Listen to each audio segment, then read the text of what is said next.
बहुत अच्छा लग रहा है। अलफ ने शादी के बचे हुए कुछ चांदी के डब्बे भेजे हैं, अब देख लीजिएगा। वो दरवाजे पर जिस लड़की के साथ हंस रही थी वो कौन था? एक वक्त ऐसा था कि मैंने वो कंपनी तन्हे तन्हा संभाल रखी थी। हर दिन मेरे सामने ढेरों पैसे रखे जाते थे। माशाअल्लाह।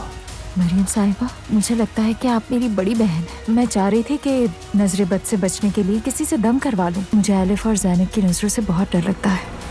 मुझे मान बिल्कुल अच्छी नहीं लगी।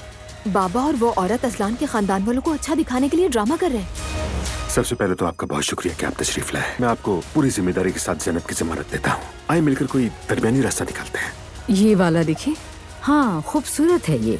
नूर बेटा, तुम भी देखो, तुम्हें कैसा लग रहा है? हाँ, ये तो वाकई खूबसूरत है।